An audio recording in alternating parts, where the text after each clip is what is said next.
Conduct کرنے میں اور ان کے انعقاد کرانے میں اپنا کردار سر انجام دیتی رہی ہیں. آپ مختلف سماجی ایشوز پہ بھی لکھتی ہیں، ادب پہ بھی لکھتی ہیں، اور سول سروسز میں ہیں اور ڈاکٹر صاحب کی شاگرد بھی ہیں. تو اب ہم اس مختصر سے تعارف کے بعد آتے ہیں اپنے سلسلہ کلام کو آگے بڑھانے کی طرف.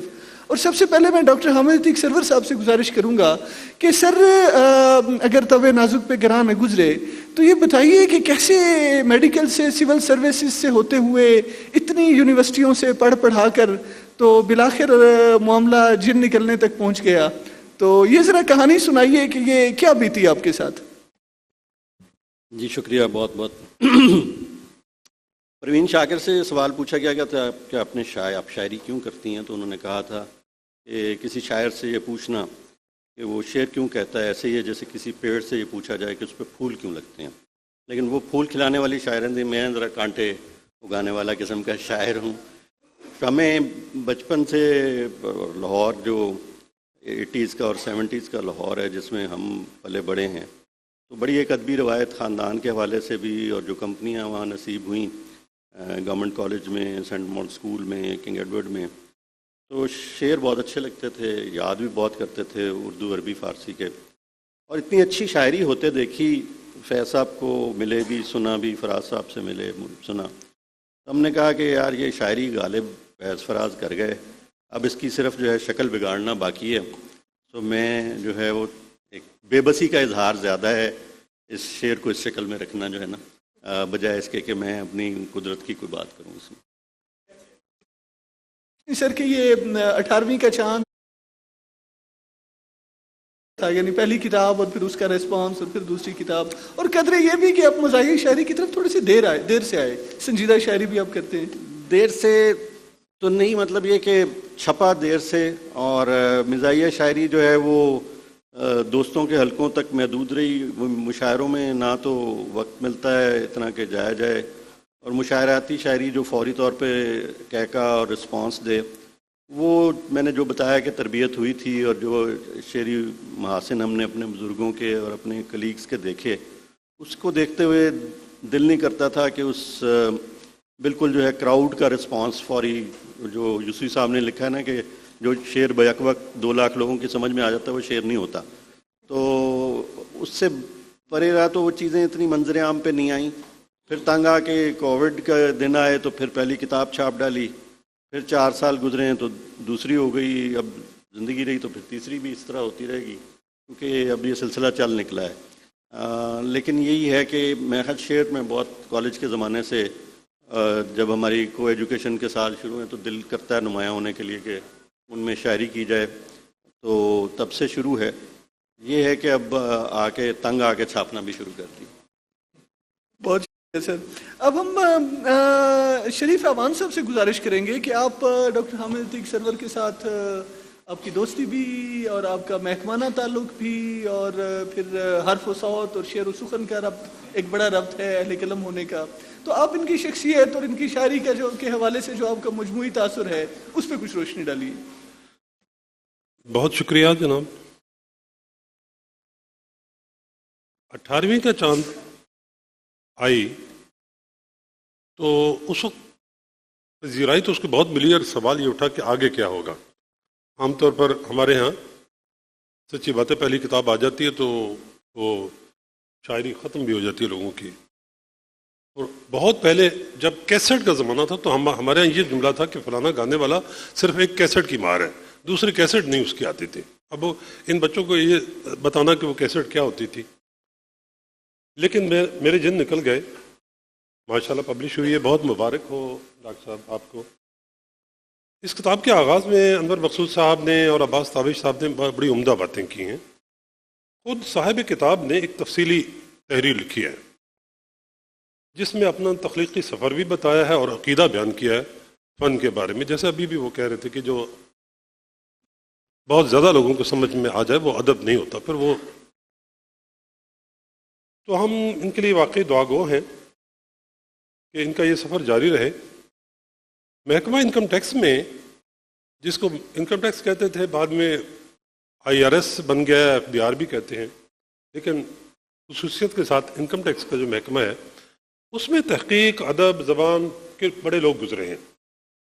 عبدالعزیز خالد، ڈاکٹر جمیل جالبی، جمیل الدین علی، راحت نسیم ملک، مختار علی خان پرتو روہیلا کمال کے عربی فارسی کے عالم تھے، اور غالب کے مترجم، غالب کی فارسی کلام کو انہوں نے پورا ترجمہ کیا تھا اردو میں. سید محمد شمیم صاحب ہمارے موجود ہیں اس وقت، بڑے سینئر کمشنر. اس میں ان کا ایک سیشن بھی ہے اسی پروگرام میں، اور بھی بہت سارے لوگ. پھر وقت ایسا آیا زوال کا کہ تھوڑا بہت ذوق رکھنے والے بھی اسے اپنے ایسے ذوق کو کسی جرم بلکہ گناہ کبیرہ کی طرح لوگوں سے چھپاتے تھے. لوگوں سے مراد میری FBR والوں سے. ایسے میں حامد عتیق سرور کی شاعری چھپنا ایک بہت خوش آئند بات ہے. ان سے میری ملاقات پرانی کوئی نہیں ہے. 2017 میں اسٹاف کالج کا سیشن شروع ہوا، اور تعارفی سیشن، اور پھر وہ دوستی کہ اللہ کا شکر ادا کیا جائے، فخر کیا جانا چاہیے اچھے انسانوں کے ساتھ ملنا.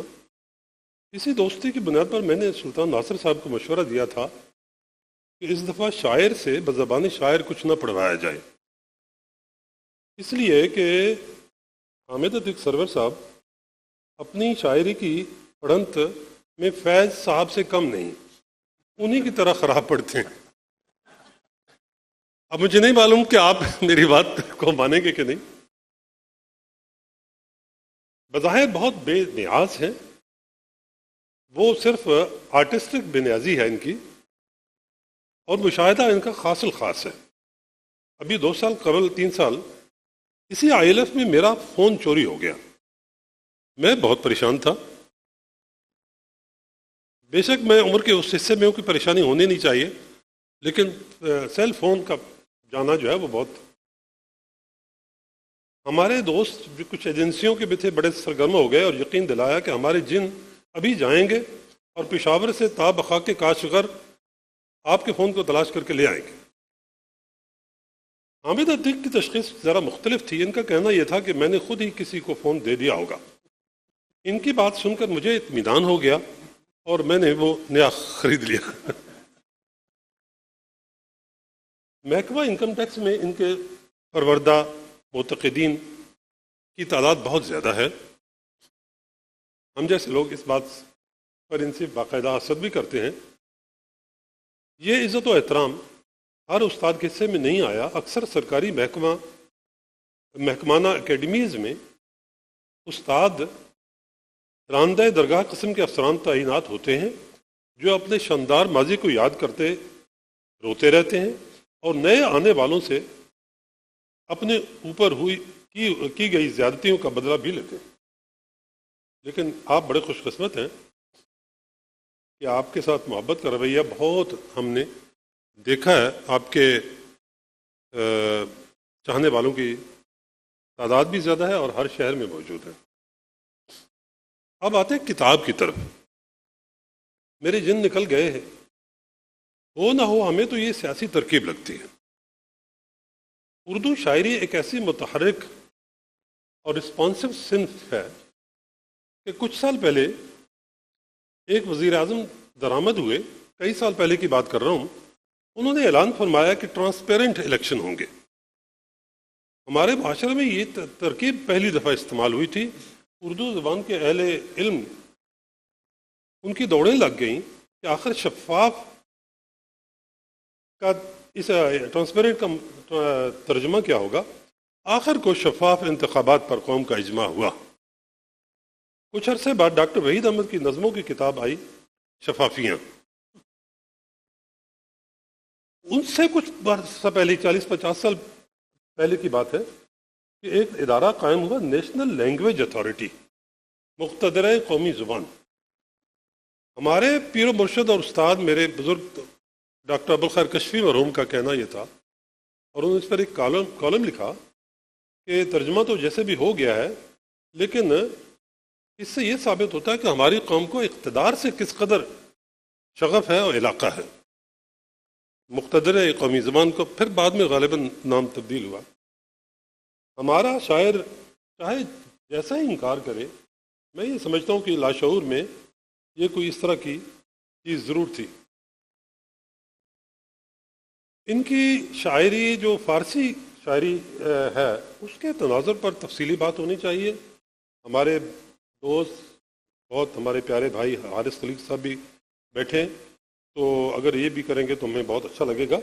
میں ایک دو تین عمومی پہلو، تضمین شاعری اردو شاعری کا ایک بہت اچھا ایک ہنر ہے،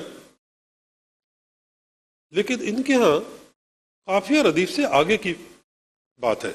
تضمین میں انہوں نے لے کو بھی باندھا ہے. یہ اس سے لے سے انہوں نے بڑا خوبصورت اقتباس کیا ہے.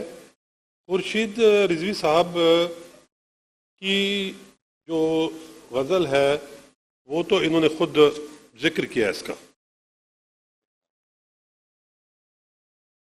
لیکن اس کے علاوہ بھی مثالیں بہت ساری ہیں. میں وہ اس لیے نہیں پڑھ رہا کہ وہ شاید ہم آپ سے سننا چاہیں گے. جی بالکل. تو زندگانی کی حقیقت کو کن کے دل سے پوچھ، عقد شیریں میں لگاتا کرسیاں یہ آدمی. تو اسے پیمانہ امروز و فردا سے نہ ناپ، جاویداں سوئے زنا ہر دم رواں یہ آدمی.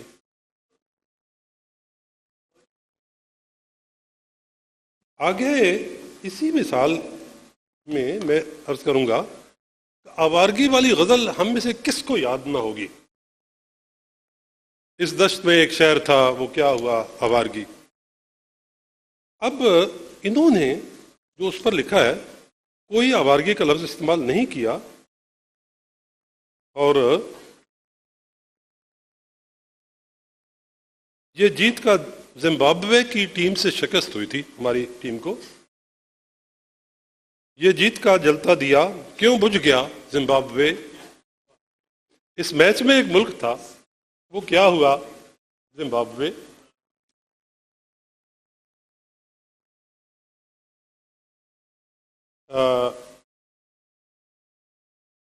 یہ شعر سننے کا ہے، مصرع بھی لیا گیا، کوٹ کیا انہوں نے. ایک اجنبی جھونکے نے جب پوچھا میرے غم کا سبب، ایک اجنبی جھونکے نے جب پوچھا میرے غم کا سبب، صحرا کی گیلی ریت پر میں نے لکھا زمبابوے. تو اس میں یہ ساری جو مثالیں تھوڑی سی مدد دی ہیں جان کے کہ وقت زیادہ نہ لگے، لیکن یہ بھی ثابت ہوتا ہے کہ ہمارے شاعر کو زمینوں سے کوئی خاص شغف نہیں، تو یہ بڑے آدمی نہیں بن سکیں گے. زمینوں سے زیادہ ان کو بخور سے ہے. بہت شکریہ. ایک دفعہ پھر ہم آپ کو گفتگو میں شامل کریں گے، اور اب ہم ذرا آگے بڑھاتے ہیں سلسلہ کلام. اور اس سے پہلے خواتین و حضرات، آپ جب اس کتاب میں دیکھیں گے کہ کن کن عظیم شعراء کی روح کو آن جناب نے ایصال گناہ پہنچایا ہے، تو آپ کو حیرت ہوگی. میں ایک مثال پیش کرتا ہوں، اور اب دیکھیے کہ کس طرح سے انہوں نے فیض صاحب کے ساتھ کیا سلوک کیا. فرماتے ہیں، اب تو سیدھی نہیں ہوتی کبھی مڑ جائے جو ٹانگ، اب تو سیدھی نہیں ہوتی کبھی مڑ جائے جو ٹانگ، مجھ سے پہلی سی محبت میرے محبوب نہ مانگ. اور اس طرح کی بے شمار مثالیں آپ کو اس کتاب میں ملیں گی جن پہ ہم ابھی بات بھی کریں گے. اب میں دعوت دوں گا قرۃ العین حیدر صاحبہ کو. آپ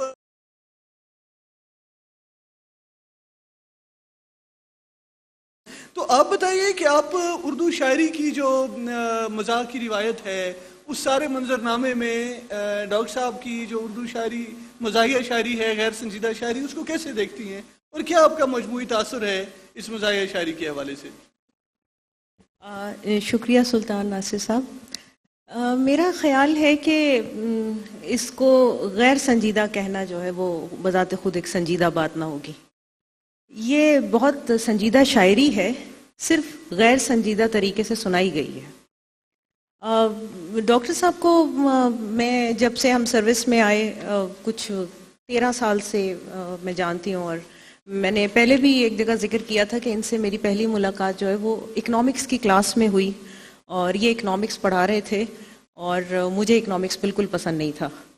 تو ہم جو ہے وہ کلاس میں بیٹھتے تھے، کارٹون بناتے تھے، ادھر ادھر کی باتیں کرتے تھے. لیکن ایک چیز جو میں نے مختلف دیکھی ڈاکٹر صاحب کی باقی جو اساتذہ تھے ان سے، وہ یہ کہ ڈاکٹر صاحب جو ہیں وہ اپنے شاگردوں کے ساتھ پرسنل نہیں ہوتے تھے. یعنی اب جب ہم بات کر رہے ہیں یا استاد بات کر رہا ہے تو اس کی ایگو بہت ہائی ہوتی ہے. اس وقت اس کو لگتا ہے کہ جو سامنے بیٹھا آدمی اگر وہ کارٹون بنا رہا ہے، ادھر ادھر دیکھ رہا ہے یا سو رہا ہے، تو یا وہ اس کو ربر کھینچ کے مارے گا یا اس کو تھوڑا انسلٹ کرے گا، اسے کچھ تحقیر کرے گا. اس کی ڈاکٹر صاحب میں یہ چیز نہیں تھی. اور بعد میں جب میں نے ڈاکٹر صاحب سے پوچھا تو انہوں نے بہت مزے کا جواب دیا. وہ کہنے لگے کہ یہ پڑھانا جو ہے فرض کفایہ ہے، یعنی اگر 100 لوگوں میں سے 2 کو بھی سمجھ آ گئی میری بات تو میرا فرض پورا ہو گیا. تو ڈاکٹر صاحب کا یہی جو ایک رویہ ہے بے نیازی، جیسے کہ پہلے بھی انہوں نے ذکر کیا ہے ہمارے اسپیکر نے، وہ بہت کمال ہے. اور ایک شاعر میں جہاں پر جو شاعر جو ہے وہ بہت زیادہ ایگو سے بھرا ہوا ہوتا ہے، تو ڈاکٹر صاحب کے ہاں وہ چیز آپ کو نظر نہیں آتی. اچھا، پھر آپ نے بات کی شاعری کے حوالے سے، تو تضمین اور جو پیروڈی ہے وہ کوئی نئی چیز نہیں ہے، یہ ہمیشہ سے لکھی جاتی رہی ہے. اور آخری دفعہ اگر میں نے اچھی تضمین یا پیروڈی پڑھی تھی تو وہ دلاور فگار کی پڑھی تھی. ضمیر جعفری ہیں، سید محمد جعفری، سب نے اس میں طبع آزمائی کی ہے. اچھا، ڈاکٹر صاحب کے ہاں جو ہے وہ اس کو میں کوٹ کرنا چاہوں گی رشید احمد صدیقی کو. رشید احمد صدیقی کہتے ہیں کہ اعلیٰ پائے کی پیروڈی اتنی ہی قابل قدر ہے جتنی کہ عبارت یا شعر جس کی پیروڈی کی جائے.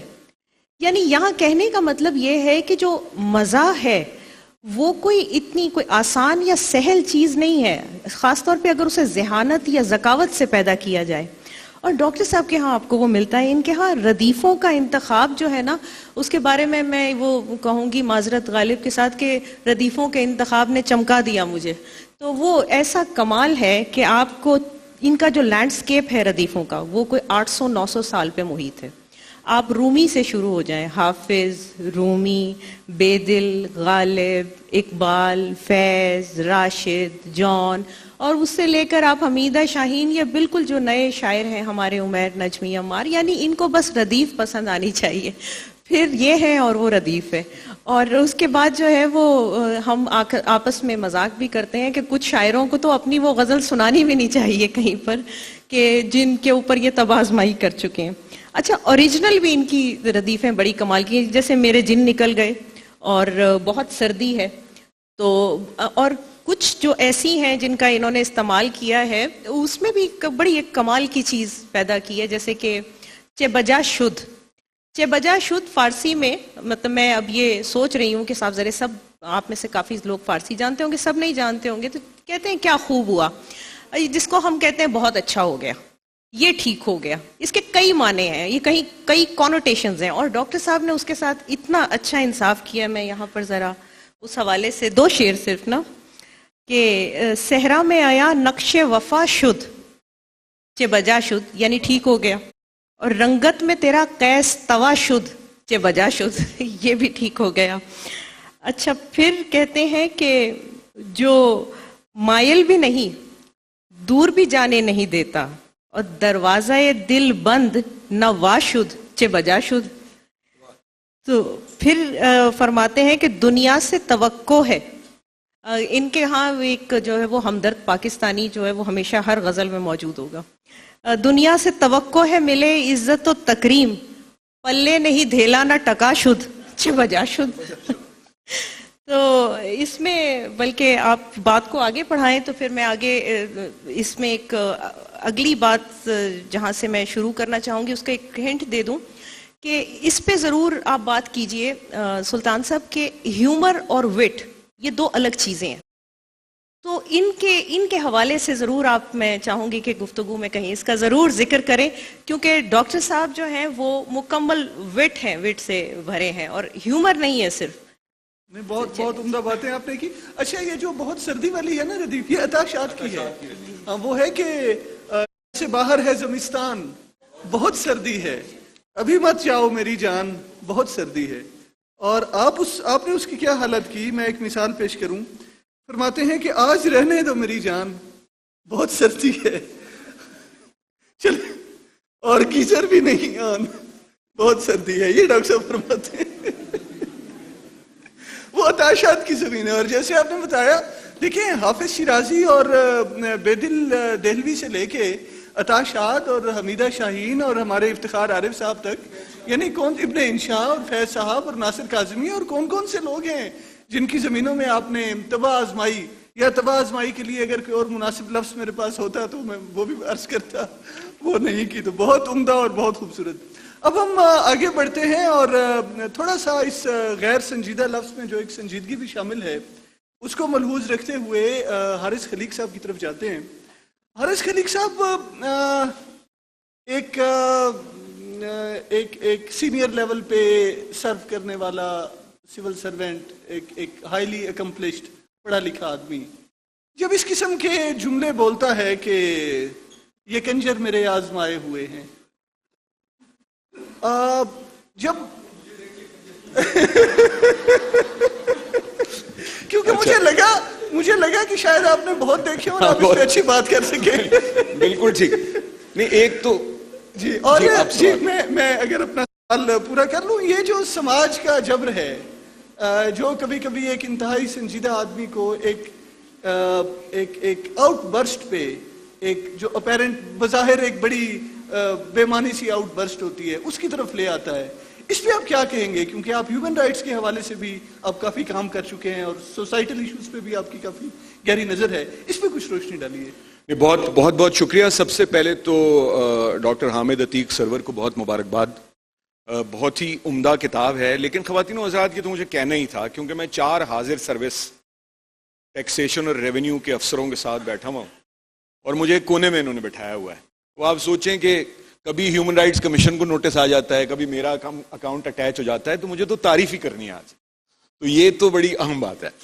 لیکن کھل کے اچھا سنجیدہ بات اس میں کرنے کی میں یہ سمجھتا ہوں بہت ضروری ہے کہ ان کو پڑھ کے قرۃ العین صاحبہ نے بھی نام لیے, اور عباس تابش کا جو مختصر سا اس میں نوٹ ہے, جو بہت عمدہ غزل گو شاعر ہیں ہمارے عہد کے, اس میں انہوں نے 2-3 نام لیے ہیں کہ یہ پھکڑ پن کی روایت جو یہاں چل گئی ہے, جس میں لوگوں کی ٹوپی اچھالنا یا اپنی بیوی کے خلاف مسلسل گفتگو کرنا, شاعری کرنا, یا عورتوں کا مذاق اڑانا, مساجنی جس طرح سے ہے, اور جس طرح سے اس سے یہ بالکل علیحدہ کلام ہے. اور یہ سید ضمیر جعفری کا آپ نے نام لیا, اور سید محمد جعفری, اور ایک نام جو میرا خیال ہے کہ آپ نے بھی نہیں لیا اور عباس سے بھی نہیں, یعنی ذہن میں نہیں رہا, چونکہ ایک بڑی ظاہر ہے کہ طویل روایت ہے, وہ راجہ مہدی علی خان ہیں. راجہ مہدی علی خان کا جو کلام ہے, ان کا ظاہر ہے کہ ان کا مطالعہ تو بہت ہی وسیع ہے, کئی زبانوں کا ہے, اور پوری روایت کا 1000 برس کی روایت کا انہوں نے خود بیان کیا ہے اس کتاب میں, وہ سب آپ کو نظر آتا ہے. تو یہ بالکل غیر سنجیدہ شاعری نہیں ہے, یہ سنجیدہ شاعری ہے. ایک طریقہ ہوتا ہے روایت کو اس کے تسلسل کو آگے بڑھانے کا, اور اس میں انہوں نے جو آپ نے وٹ کی بات کی, میں اس سے بالکل اتفاق کروں گا کہ لیکن ہیومر بھی ہے, ایسا نہیں ہے. آپ انہوں نے ظاہر ہے کہ بہت ساری جو مشکل سچویشنز ہیں, ایک تو بے شمار موضوعات ہیں, کسی شاعر کو نہیں بخشا, ہر ایک کی زمین, ہر ایک کی ردیف جیسے آپ نے کہا ہے, لیکن اس میں بڑے بہت دلچسپ اور بہت نئے معنی پیدا کیے ہیں. اور آسان نہیں ہوتا طنز و مزاح لکھنا, یہ بہت ہی مشکل کام ہے. حالانکہ ڈاکٹر صاحب نے خود لکھا ہے کہ وہ یوسفی صاحب کے بعد کسی کو نہیں لکھنا چاہیے, لیکن ان کی اپنی نثر ایسا نہیں ہوتا. یہ اپنے سے بڑوں کو ایک طرح سے خراج دینے کا یا شردھانجلی دینے کا طریقہ ہوتا ہے. جب آپ یہ کہتے ہیں کہ یوسفی صاحب کے بعد کسی کو نثر نہیں لکھنی چاہیے یا غالب کے بعد کسی کو شعر نہیں کہنا چاہیے, وہ تو ایک تسلسل ہے. ایک سوسائٹی میں اتنا ایک پاکستان میں ایک ہماری نسل کے جو لوگ ہیں ان میں ایک بڑی مایوسی ہے, لیکن اگر آپ آگے کی طرف دیکھیں تو ایک رینیسانس بھی پاکستان میں ہو رہا ہے, اور اس میں اس طرح سے چیزوں کو دیکھنا, کویسچن کرنا, ہیومر کرنا, یہ بڑا بڑا امپورٹنٹ ہے. تو مجھے تو اس میں ایک خاص طرح کا رنج نظر آتا ہے, پیتھوس ہے, اس کا نزدیک ترین ترجمہ اردو میں مجھے نہیں معلوم کئی, لیکن میرا خیال ہے رنج ہی ہے, ایک خاص طرح کا رنج ہے. اور جو آپ نے پاکستان سے ان کی محبت کی بات کی, اس میں بھی ایک بڑا ایک کوئی وہ سکاؤنڈرل والی پیٹریوٹزم نہیں ہے کہ بدماش جو ہے اس کا آخری جو سہارا ہوتا ہے وہ اس کی حب الوطنی ہوتی ہے، جو آپ کو پاکستان میں بھی نظر آتا ہے، دیگر ممالک میں بھی نظر آتا ہے. لیکن جو شریف آدمی ہوتا ہے اس کی پہلی پناہ گاہ اس کی حب الوطنی ہوتی ہے. تو وہ آپ کو ان کے نظر آتا ہے. ایک جملہ میں نے ان کا پڑھا، اور میری اپنی والدہ سے بات ہو رہی تھی، وہ شہر میں نہیں ہے اس وقت، تو انہوں نے یہی کہا کہ ایک جہاں انہوں نے اپنا نوٹ ختم کیا ہے وہاں یہ لکھتے ہیں کہ دیکھیے کے برس تک، ایک تو کے کا استعمال آج کل خال خال ہوتا ہے، دیکھیے کے برس تک یہاں سے ہجرت کو ملتوی کیا جا سکتا ہے. یہ انہوں نے اپنے بچوں کا حال لکھا ہے، ان کے باہر جانے کا لکھا ہے، اپنے ارد گرد کے لوگوں کا ادھر ادھر ہو جانے کا لکھا ہے. آخری جملہ ان کا یہ پوری ایک دلچسپ تحریر جس میں ان کے احباب کا ذکر ہے، کیسے ایک پورا سفر ہے کووڈ کے دوران 4 برس میں کس طرح سے یہ نظمیں تخلیق کی گئیں. اور اس کا آخری جملہ یہ ہے پاکستان کے بارے، اور یہ بہت ہی ٹیلنگ ایک لائن ہے، دیکھیے کے برس تک یہاں سے ہجرت کو ملتوی کیا جا سکتا ہے. اس میں کس قدر درد ہے، کس قدر رنج اور تکلیف ہے.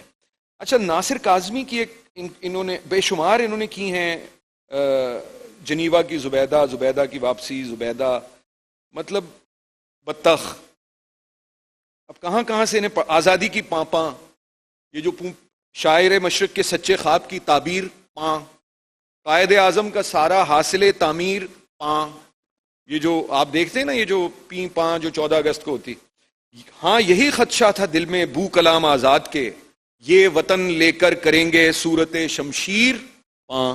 اچھا، پھر پہلی بارش کا میں چند اگر اجازت دیں تو میں نے جب اڑنا، یہ رد ناصر کاظمی ہے، پہلی بارش کا ماہ بعد، میں نے جب اڑنا سیکھا تھا تیری چھت پر جا بیٹھا.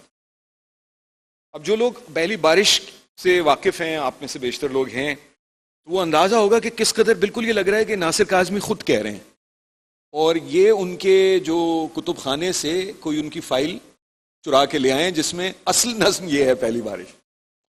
جب میں چوتھی میں پڑھتا تھا تجھ کو دیکھ کے دل دھڑکا تھا، تیری قربت کے چکر میں بال سوارے منہ دھویا تھا، تو بارش میں بھیگ رہی تھی تکتے تکتے میں پھسلا تھا، کوہنی پر بھی چوٹ لگی تھی لت پت کیچڑ میں لتھڑا تھا، تب یہ ایریل کب ہوتا تھا، صوفی سوپ تھا ایک ڈنڈا تھا، کپڑے میں صابن اور ڈنڈا امی نے سب کو دھویا تھا، میں نے تب یہ سوچ لیا تھا عشق وغیرہ سب دھوکا تھا. تو یہ ایک آپ کا جو سوال تھا اس کا یہی جواب ہے کہ ایک پوری تہذیب ہے جس کے تسلسل میں یہ وٹ اور یہ ہیومر کریٹ کیا گیا ہے، اور اس میں کوشچن بھی کیا گیا ہے. ہر کلچر میں، ہر تہذیب میں ہر بات اچھی نہیں ہوتی، جو چیزیں اس میں غلط ہوتی ہیں انہیں چھوڑ دینا چاہیے، شیڈ کر دینا چاہیے. تو ان میں سے آپ کو لگتا ہے کہ یہ آگے چلنی چاہیے روایات، ان کو ساتھ لینا چاہیے، ان سے سیکھنا چاہیے، انہیں آگے بڑھانا چاہیے. یہ سب باتیں آپ کو ان کے نظر آتی ہیں. اور ایک ظاہر ہے کہ اپنا آخری جملہ اس سلسلے میں عرض کروں کہ ایک جو سرکاری ملازم ہونا یا کسی بھی جگہ کوئی کام کرنا اور اس میں اپنی مرضی کے برخلاف بہت سے ایسے کام آپ کو کرنے پڑتے ہیں، ہم سب کو کرنے پڑتے ہیں جو جس شعبے میں بھی ہے، تو وہ جو آپ کو نظر آتا ہے کہ اس کا جو درد ہے، اس کی جو تکلیف ہے، تو اس کو بھی انہوں نے ہیومر کیا ہے، کیونکہ افتخار عارف نے اسے اور طرح بیان کیا ہے.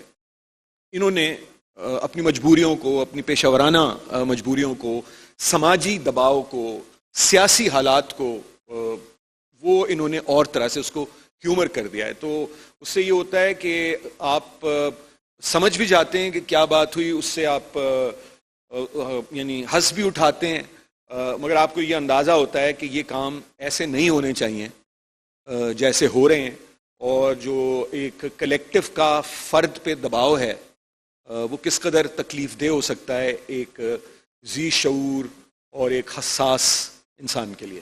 شکریہ. بہت شکریہ حارث خلیق صاحب، کیا عمدہ گفتگو کی آپ نے. اور اسی بات کو تھوڑا سا ہم آگے بڑھائیں گے، اور میں ڈاکٹر صاحب کی طرف آؤں گا واپس، اور یہ گزارش کروں گا کہ سر آپ سے کئی دفعہ اس موضوع پہ گفتگو ہوئی، اور آپ نے ایک بڑی دلچسپ بات ہمیں بتائی اور سمجھائی کہ یہ جو ہنسنا ہے اور ہنس سکنا ہے، یہ باقی جانوروں کے مقابل انسان کا ایک امتیاز بھی ہے کہ جیسے انسان کو یونانیوں نے اسپیکنگ اینیمل کہا تھا، تو شاید اسے وہ اگر لافنگ اینیمل بھی کہتے تو یہ بھی ایک ایسا امتیاز ہے کہ جو انسان کو دیگر جانوروں سے ممیز اور ممتاز کرتا ہے۔ پھر آپ کے ہاں جیسے حارث خلیق صاحب نے بتایا بعض بہت پاورفل جملے ہیں، لیکن اس میں بھی کوئی بڑی ڈائڈکٹسزم نہیں بلکہ ایک درد ملتا ہے۔ اور آپ کا جو پیش لفظ ہے اس میں ایک پیراگراف ایسا ہے جو کہ بہت ہی ایک عجیب طرح کا اثر ڈالتا ہے انسان کے ذہن پہ، جس میں آپ نے بتایا ہے کہ کس طرح جو زندگی کی لایانیت ہے، ایبسرڈیٹی ہے، یہ ہمیں لے جاتی ہے اس طرف کہ کیوں نہ ہم ایک کائنڈ آف ایک پیرالل یونیورس کریٹ کریں، یعنی وہ جو کلاسکس ہیں انہوں نے جو یونیورس کریٹ کی ہوئی ہے اس کے پیرالل ہم ایک ایسی یونیورس کریٹ کریں جس میں ہے ہم ایز لافنگ اینیمل ہنسیں۔ اس پہ آپ روشنی ڈالیے کہ یہ کیا معاملہ ہے اور اسے آپ کس طرح سے دیکھتے ہیں؟ میرے خیال میں مغرب میں ایک روایت ہے پوئٹری آف دا ابسرڈ کی، یعنی وہ لایانیت کی شاعری۔ میری بھی کیونکہ یہاں روایت نہیں ہے، اپنی طرف سے اس کو لانے کی اس میں کوشش ہوتی ہے، اور وہی ان وہ ازق وہ اب کا جو دو انسان کو بس جو ہے چاہے رلاتا اللہ میاں ہی ہے، ہنساتا بھی ہے۔ جانور کسی کو آپ نے یوسی صاحب نے لکھا ہے کہ ہنستے ہوئے نہیں دیکھا ہوگا، رو لیتے ہیں، چیخ مار لیتے ہیں، لیکن صرف انسان کو یہ وصف حاصل ہے کہ وہ ہنس سکتا ہے۔ تو لگتا ہے کہ یہ جو ایک امتیازی وصف ملا ہے تو اس سے ایک لیول پہ فلوسافیکل لیول پہ جب آپ بالکل نائلسٹک ایگزسٹینشلزم کی طرف آپ کے سوچیں جانی شروع ہو جائیں تو ایک لیول تو وہ آتا ہے کہ جس میں حیات و کائنات ہی ساری ابسرڈ لگنی شروع ہو جاتی ہے آپ کو۔ میں خدا نخواستہ کسی کے مذہبی جذبات کو مجروح نہیں کر رہا ہوں، لیکن ایک سوچ کا انداز ہے۔ وہاں سے چل کے اور پھر جو زندگی میں جو کچھ گزر رہا ہے، جو سامنے ہے، جس میں سے خود گزر رہے ہیں، اس کا ری ایکشن بھی آنا ہوتا ہے۔ یہاں پہ میں آپ کو یہ بات مطلب میری یہ جو زمینوں سے دلچسپی جو شریف امان صاحب نے کہا ہے کہ زمینیں اپنی نہیں لینی، دوسروں کی زمینوں کے اوپر کاروبار میں نے اپنا چمکایا ہوا ہے، تو یہ جو پراپرٹی ڈیلنگ میں کر رہا ہوں اس کا ایک بڑا مقصد یہ جو نئی نسل ہے ان کو بہت اچھی شاعری جو ہم نے پڑھ کے بہت مطلب ان میں کوئی غزل ایسی نہیں ہے جو مجھے خود یاد نہ ہو اور مجھے خود پسند نہ ہو جو کہ اوریجنل شاعر نے لکھی ہے۔ تو وہ مجھے اس کی محبت کا تقاضا، میرا دل کرتا ہے کہ چلے اس کی کوئی مشروطہ صورت جو ہے یا مذاق میں صورت جو ہے وہ میں لوگوں کے سامنے رکھ دوں، شاید یہ اوریجنل کی طرف بھی جا کے حافظ کو پڑھیں، کسی کو پڑھیں، کیونکہ ہم اپنے بچے بھی جب دیکھتا ہوں تو ان سے یہ کتاب ان سے نہیں پڑھی جاتی بہت زیادہ۔ اردو سے واقفیت جو ہے شہری علاقوں میں بہت بچوں کی اگلی نسل میں خاص طور پہ یہ ریٹن ورڈ سے تو ان کی جو ہے بالکل دوری ہو گئی ہے۔ دوسری بات جو ہے وہ یہ ہے کہ میرے خیال میں ہم سارے جتنے بھی شاعری کر رہے ہیں محدود چند کے علاوہ پارٹ ٹائم شاعر ہیں۔ میں نے اس میں کوٹ بھی کیا شروع میں کہ پرانے وقتوں کے جو شاعر تھے، غالب ہو گئے، شیفتہ ہو گئے، سارے لوگ جو تھے یہ کل وقتی شاعر تھے، اور فیض صاحب تک کو یہ سہولت میسر تھی کہ وہ جناب خیال آتا تھا تو اس کو بیٹھ کے تو وہ 10-15 دن جو ہے اس کو لکھتے رہتے تھے اور ایڈٹ کو پھر ایڈٹ کرتے رہتے تھے۔ نابوکوف کے بارے میں تو کہتے ہیں کہ وہ پینسل کی بجائے ربڑ سے لکھتا تھا، ایڈٹ کرتے تھے لوگ۔ ٹی ایس ایلیٹ کی جو ویسٹ لینڈ ہے اس کی 70 لائنیں عزرا پاؤنڈ نے کاٹ دی ہیں۔ غالب کا جو آپ کے پاس اتنا سا کلام ہے اور میر صاحب کے 27,000 اشعار ہیں، ان دونوں میں فرق یہ ہے کہ غالب نے خود سلیکشن کیا ہے، میں خیال 80% حصہ کاٹ کے پھینک دیا جیسے بعد میں شارحین نے نکال لیا کہیں۔ یہ سلیکشن اور یہ ایڈیٹنگ اور ری ایڈیٹنگ کا ٹائم نہیں ہے۔ اب ہم سب اپنی اپنی جگہ پہ اپنے کاموں میں مصروف ہیں، کل وقتی شاعر نہیں ہیں، تو پھر ہم سے اسی طرح کی شاعری سرزد ہونا ممکن ہے جیسی کہ میں نے کی ہے۔ بہت شکریہ سر، آپ سے جس طرح کی شاعری سرزد ہوئی ہے اس میں بڑی باکمال چیزیں ہیں، خصوصاً خواتین و حضرات جو انہوں نے اساتذہ کے تتبع میں لکھا ہے، جس طرح یہ خود تتبع تو اسے نہیں کہا جا سکتا، پتہ نہیں اساتذہ کی روحیں اس پہ تڑپے نا۔ تو اب مثلا یہ دیکھیے کہ وہ بے دل کا کیا خوبصورت شعر جو فیض صاحب نے بھی کوٹ کیا ہے کہ ہر کجا رفتم غبار زندگی در پیش بود، یارا بن خاک پریشاں از کجا برداشتم۔ تو کیا خوبصورت شعر ہے، اور آپ فرماتے ہیں کہ تاب زلف یار دست نارسا برداشتم، نیز اپنے گنج پر ٹھنڈی ہوا برداشتم۔ تو اس طرح سے وہ جو حافظ کا بڑا معروف شعر ہے کہ اگر آن ترک شیرازی بدستارت دل مارا، بخال ہندو اش بخشم سمرقندو بخارا را۔ تو آپ فرماتے ہیں کہ اگر آن ترک شیرازی، مگر آوے تو کیوں آوے، تیرا گھر 7 مرلے کا تیری موٹر کھٹارا را۔ اگر آن ترکی شیرازی بدستارت دل مارا بخال ہندو اش بخشم سمرقند و بخارا. تو خواتین و حضرات، ہمارے ساتھ چونکہ شریف عوان صاحب موجود ہیں، اور جیسا کہ میں نے پہلے بھی عرض کیا کہ موسیقی کے ساتھ ساتھ ان کا ایک کمال یہ بھی ہے کہ یہ عربی اور فارسی کے ادب اور ان علوم پہ بڑی ایک گہری نظر رکھتے ہیں، خصوصاً فارسی کے کلاسیکی ادب سے. شریف عوان صاحب، آپ نے پہلے بھی اپنی گفتگو میں کچھ اشارے کیے، اور میں بڑا شکر گزار ہوں گا اگر آپ تھوڑی سی اس پہ مزید تفصیل سے بات کریں کہ ڈاکٹر حامد عتیق سرور نے جو سلوک کلاسیکی فارسی شعراء کے ساتھ کیا، تو اس پہ آپ کیا فرماتے ہیں؟ آپ کو بہت شکریہ، لیکن تصریح کرنا ضروری ہے، میں بہت ہی مبتدی طالب علم ہوں ان چیزوں کا. ایسی خوش قسمتی تھی، میری نسل آخری نسل ہے جن کو استاد کچھ مل گئے تھے شروع میں، تو وہ اپنا فرض سمجھتے تھے کہ عربی فارسی بچوں کو بتائی جائے. تو ایک تو یہ آپ کی مہربانی ہے، اور میں ضرور عرض کرتا ہوں 2-3 چیزیں ابھی اردو کی شاعری کے حساب سے جس میں آپ نے جو میں نے نوٹ کیا، وہ ایک یہ بھی تھا کہ باقاعدہ ان میں یعنی رکھ رکھاؤ اپنی جگہ پر، لیکن تعلی ہے ان کی شاعری میں، اور اس میں بڑا دعویٰ بھی کرتے ہیں کہ جو ہے وہ نظم خلقت کو عطا ہونے کو ہے. جی، تو ایک ادبی معجزہ ہونے کو ہے، نظم خلقت کو عطا ہونے میں ہے. اس شکم میں قید جڑواں شعر تھے، ایک ہوا ہے دوسرا ہونے کو ہے. مہر زوجہ کا معجل ہے مگر شاعری کا حق ادا ہونے کو ہے. لیکن اصل میں ڈاکٹر صاحب یہ مصرع آپ کا جو ہے مصرع اول غزل کا پڑھ چکے، واہ پھر پڑھیے بجا ہونے کو ہے، واہ پھر پڑھیے بجا ہونے کو ہے. عارف خلیق صاحب، اس میں جو کنایا ہے، میں چونکہ شاعروں سے زیادہ موسیقاروں میں اٹھتا بیٹھتا ہوں، میری حسیات بھی ذرا مختلف ہیں، اور مجھے انسانی نفسیات کے کئی ناگفتہ بہ پہلو بھی نظر آتے ہیں. واہ پھر پڑھیے بجا ہونے کو ہے. ہمارے ایک شاعر تھے بڑے پیارے دوست سید مبارک شاہ، وہ شکوا کرتے تھے اپنے کسی اور شاعر کا، وہ بھی سرکاری افسر تھے اور شاعر وہ بھی اچھے ہیں، باقاعد حیات ہیں، اس لیے میں نام نہیں لیتا ان کا. مبارک شاہ کو نام لینا آسان ہے اس لیے کہ گزر گئے. تو مبارک شاہ کو یہ اعتراض تھا کہ یار یہ کمال کرتا ہے میرے ساتھ، میرا دوست ہے، ایک مصرے پر بہت داد دے دیتا ہے تو پھر اس کو خیال ہوتا ہے کہ یہ ذرا زیادہ ہو گئی ہے، تو دوسرے پہ کہتا ہے نہیں یار یہ بات نہیں بنی اس کو دوبارہ دیکھو.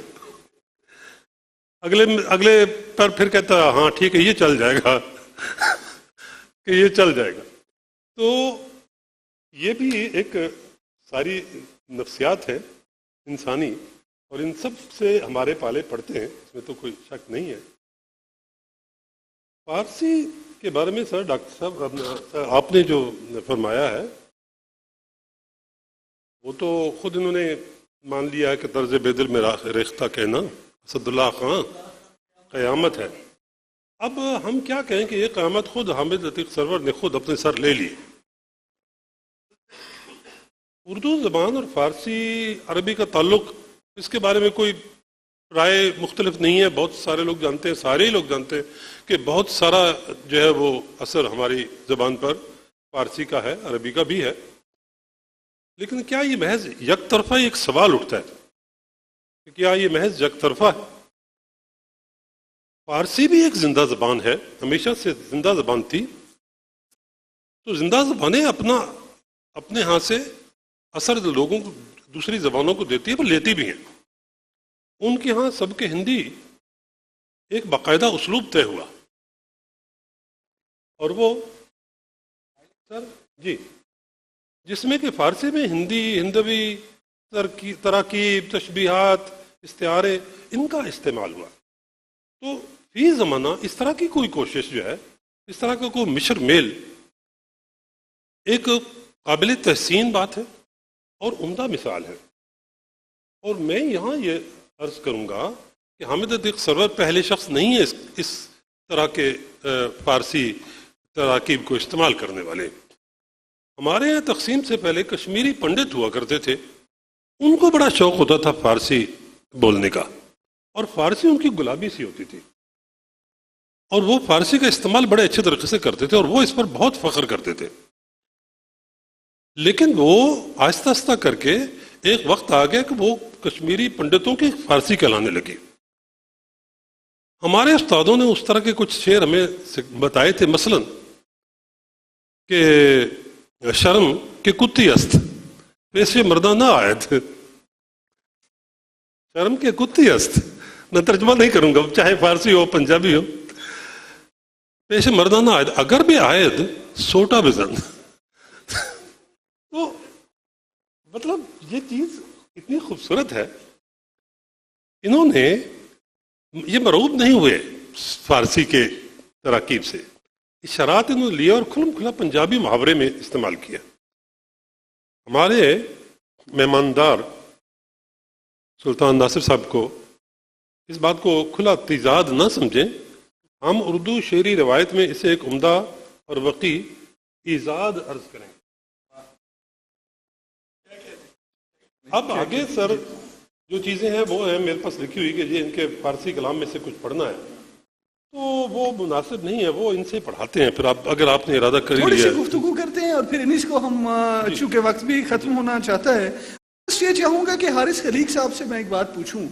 اور حارث خلیق صاحب آپ یہ بتائیے کہ یہ جو ایک تصور ہے آرٹ کے ساتھ سوشل ریسپانسبلٹی کا، ناٹ ٹاکنگ اباؤٹ ڈائڈیکٹسزم، یہ نہیں کہ شاعر استاد بن کر کوئی بات کی، لیکن ظاہر ہے وہ ایک ورلڈ ویو دیتا ہے، وہ ایک تہذیب کا نمائندہ ہوتا ہے.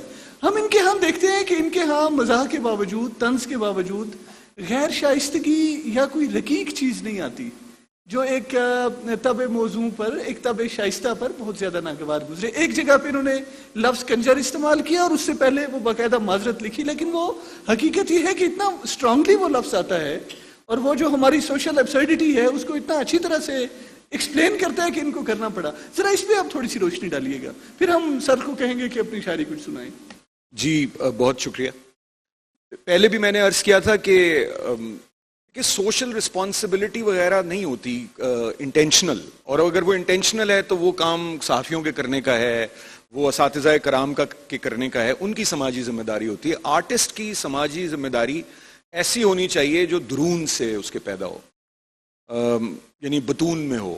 اب یہ ایک اہم بات ہے کہ جمالیات کا، کسی بھی ادب پارے کا جمالیات کے اصولوں پر پورا اترنا پہلی ضرورت ہے.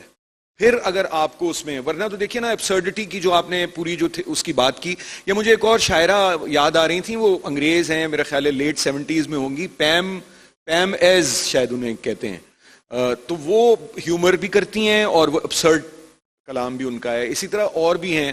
تو ان کے ہاں چونکہ مطالعہ بہت وسیع ہے ان کا، اس لیے میں نے آپ سے عرض کیا تھا نا کہ چھوڑا انہوں نے کسی کو بھی نہیں ہے.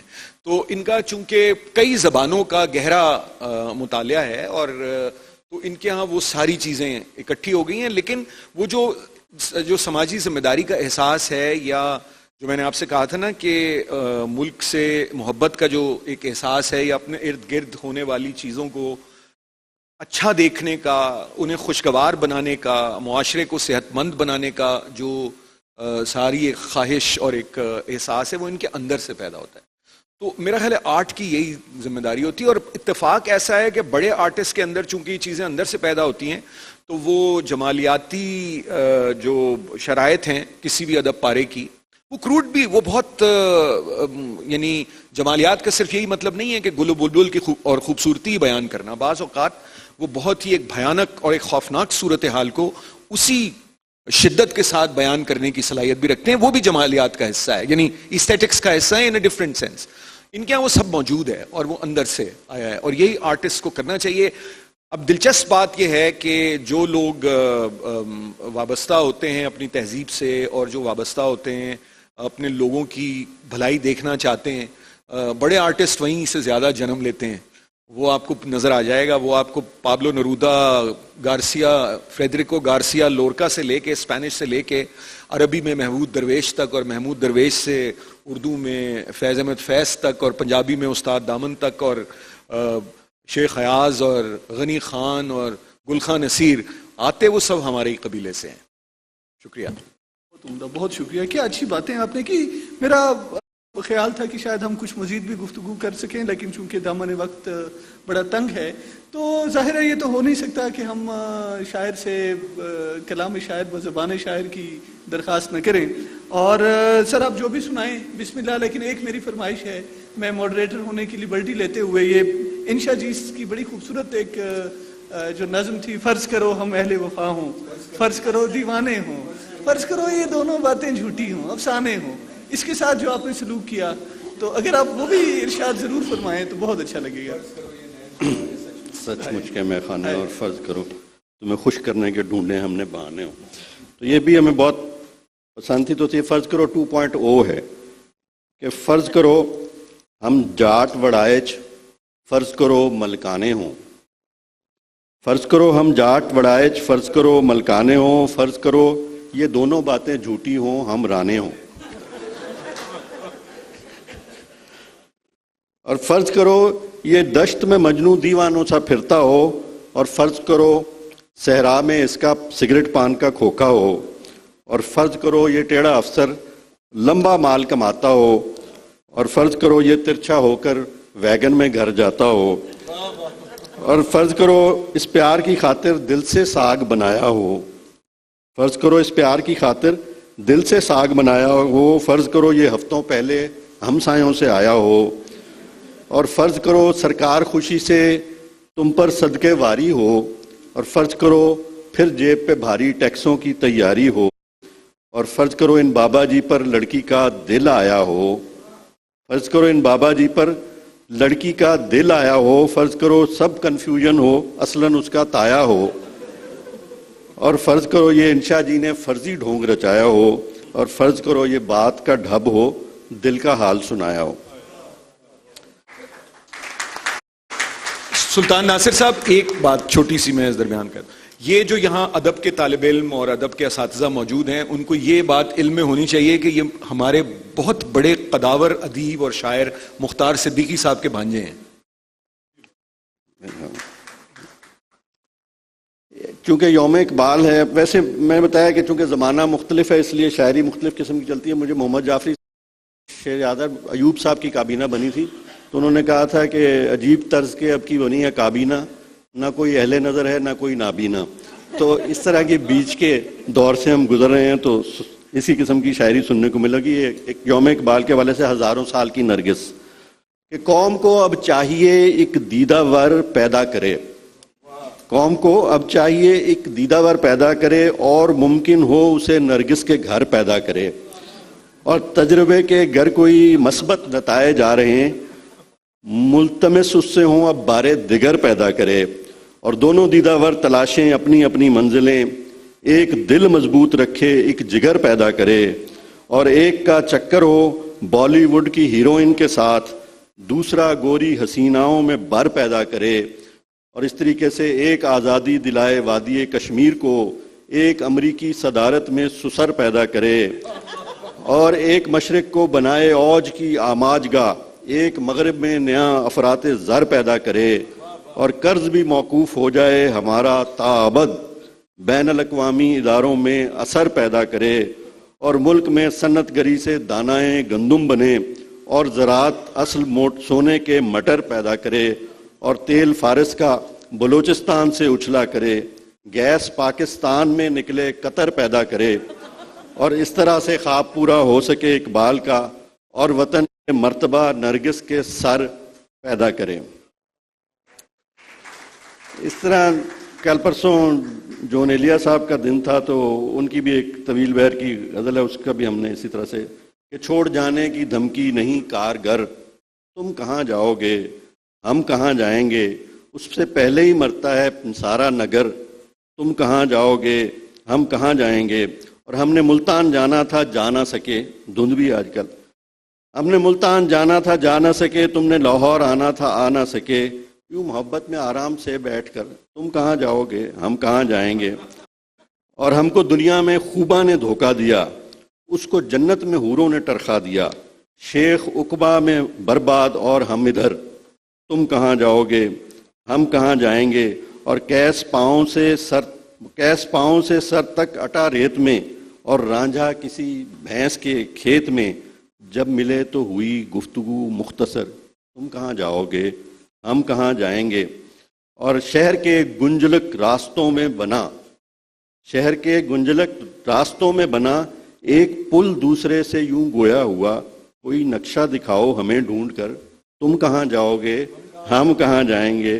اور یہ جو ملت وغیرہ کی تعمیر ہے، اس میں لگتا ہے صدیوں کی تاخیر ہے، اور تا وقت یورپ، عرب یا قطر، تم کہاں جاؤ گے ہم کہاں جائیں گے، اور رند دوزخ میں شاید چلے جائیں گے، اور زاہد کو فردوس مل جائے گی، یہ جو ہم تم ہیں حامد، ادھر نہ ادھر، تم کہاں جاؤ گے ہم کہاں جائیں گے۔ ایک چھوٹی سی میں سوال و جواب کی طرف جائیں گے اگر آپ اجازت دیں تو۔ ایک غزل اگر سنا دیں، یہ احمد سلمان کی بڑی فرمائش میری بھی تھی لیکن ٹھیک ہے ٹائم نہیں ہے۔ کہ ہوں سخن آشنا پر نہیں باوفا، جب بھی پکڑا گیا میں نے غزلیں کہیں، اور ہوں سخن آشنا پر نہیں باوفا، جب بھی پکڑا گیا میں نے غزلیں کہیں، یار غصے میں دشنام بکتا رہا، اس کا ترلا کیا میں نے غزلیں کہیں، اور نازنی کا جنم دن منایا گیا، 4 عاشق تھے سب کو بلایا گیا، ایک نے پیسے دیے، ایک نے تحفہ دیا، ایک نے دھوکہ دیا، میں نے غزلیں کہیں۔ نازنی کا جنم دن منایا گیا، 4 عاشق تھے سب کو بلایا گیا، ایک نے پیسے دیے، ایک نے تحفہ دیا، ایک نے دھوکہ دیا، میں نے غزلیں کہیں، لوگ کہتے رہے جو لکھا فیض نے، جو کہا میر نے، بس وہی کچھ سنا، مجھ کو ابلیس نے کان میں یہ کہا، اپنی بک بک سنا، میں نے غزلیں کہیں۔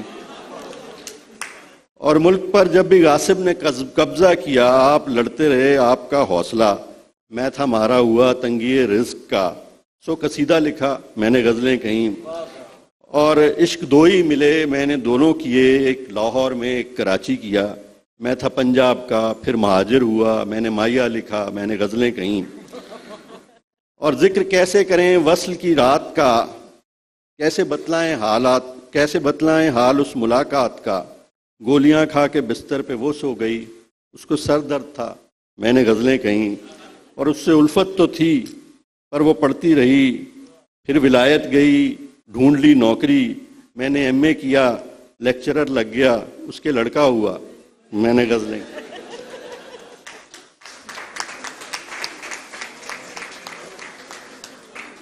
اگر وقت ہے تو ایک چیز اور سنا۔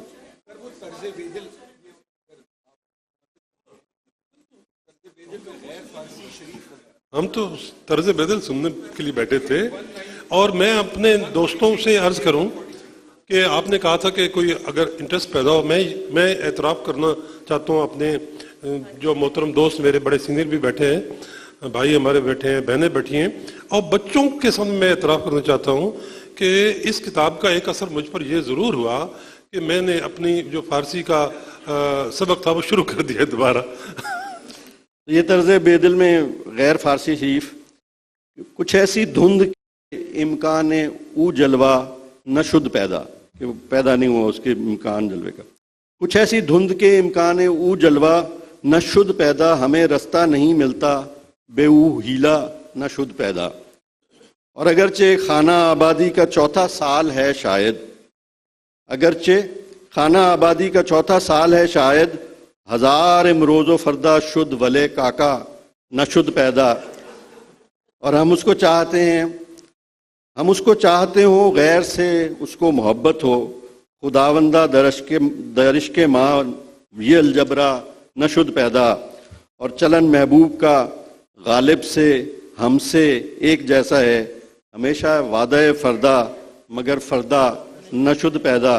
اور محبت کا پرانا ایک معلم طور این گفتہ، ترہم در دلے جانا بجز ترلا نہ شد پیدا۔ اور عوام الناس خوش ہوں دیس میں آسودہ حالی ہو، بے آدر عالم دیگر روئم ای جان اشد پیدا۔ بسد کوشش کلام مرزا بےدل نمی فہمم کہ 6 گھنٹے کی بک بک سے یکے سمرا نہ شد پیدا. بےدل کی ایک جی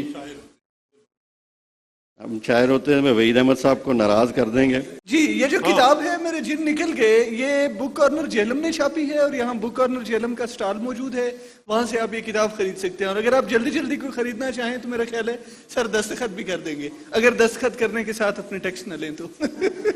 آپ تمام خواتین و حضرات کا بہت شکریہ, خصوصاً ہمارے معزز پینلسٹس کا بہت شکریہ, ڈاکٹر صاحب آپ کا بہت شکریہ, بہت یادگار, بہت مزے کی اور بہت عمدہ گفتگو رہی. بہت شکریہ خواتین و حضرات.